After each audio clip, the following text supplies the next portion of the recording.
Yo, what is good you guys? This is Marl from the Project Lamb Life, and today we have a look at the recently released Air Jordan 1 Low Dark Powder Blue, or as more people would like to call it, the UNC 2022. We're going to be talking about everything that you need to know on this sneaker, whether it be materials, sizing, and key differences which could help you LC your pair.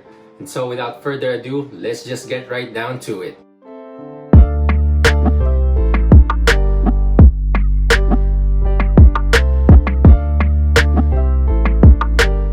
What is good you guys? Thank you for tuning back into the channel. I know it's been a while since we posted our last video, but hey, we're back at it again. If you're new here, if this is the first video that you are watching from the channel, primarily we do sneaker content, lookbooks, and even some travel content.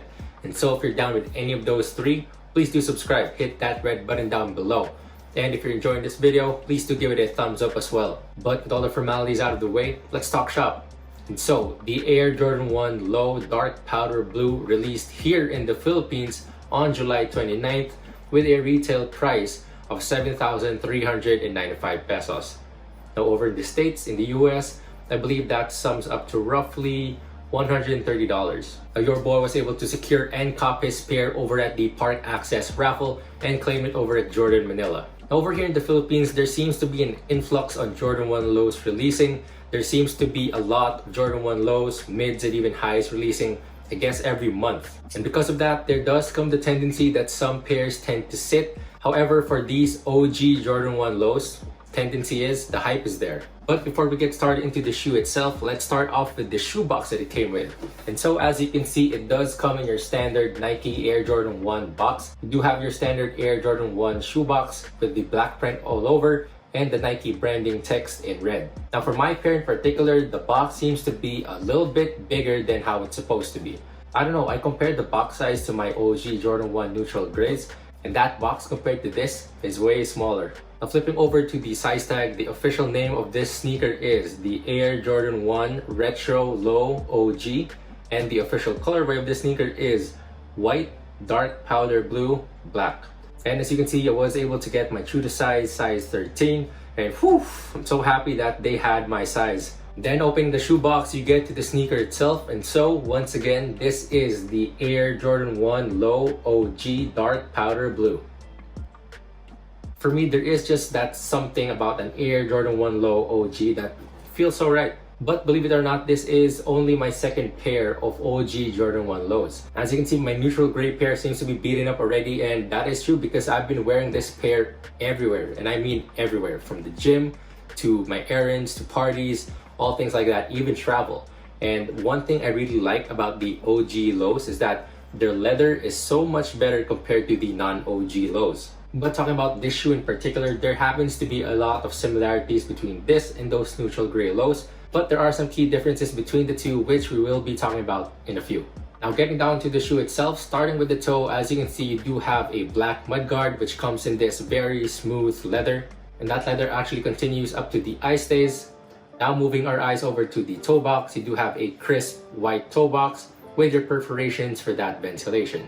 One thing that I did notice is that the leather of the toe box is different compared to the leather of the mudguard. As you can see, the leather of the mudguard is smoother compared to the toe box, which I believe is a little bit coarser.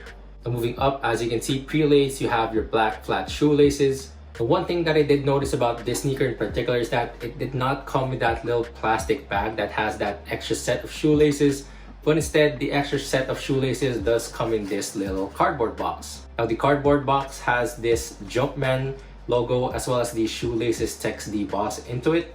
And as you can see, the extra set of shoelaces is in that dark powder blue color. Now I don't know the reason why Jordan and Nike brand is changing things up. Maybe they're trying to switch things up with people making fake pairs of this, or maybe they're trying to reduce their carbon footprint by substituting plastic for cardboard, which I think is a whole of a lot better, and I do give my kudos to Nike and Jordan brand for that. And underneath those shoelaces, you do have a black nylon tongue, and over at the top of the tongue, you have your black tag with the Nike Air branding in dark powder blue. Switching our eyes over to the lateral and medial side of the sneaker, over at the midfoot, you do have more of that crisp white leather, and overlapping that, you have a black Nike swoosh. Now moving to the back of the sneaker, this is where you get that pop of color with the dark powder blue covering the entire part of the back area.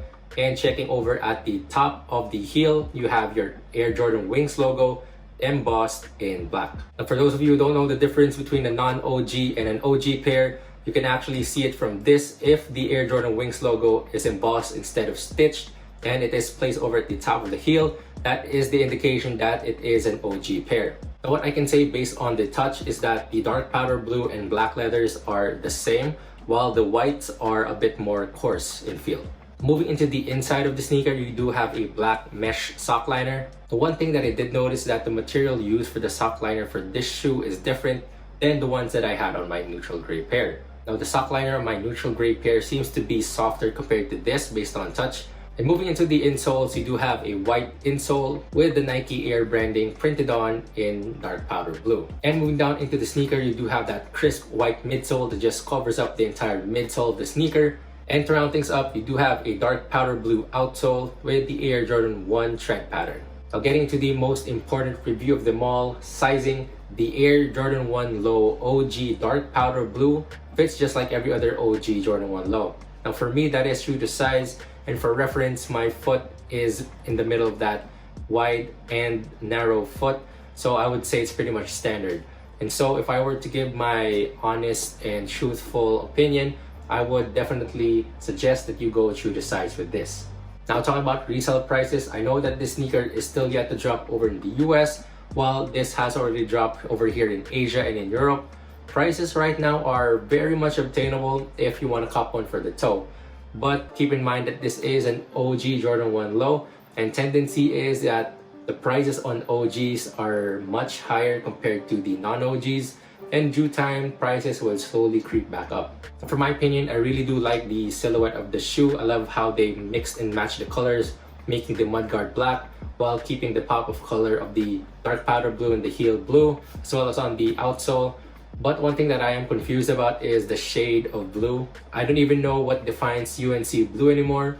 If you remember, you do have over here the University Blue Air Jordan 1 highs, and that blue compared to this blue is pretty much different, as you can see me putting up against it. And to be honest with you guys, I really don't know what UNC blue is anymore.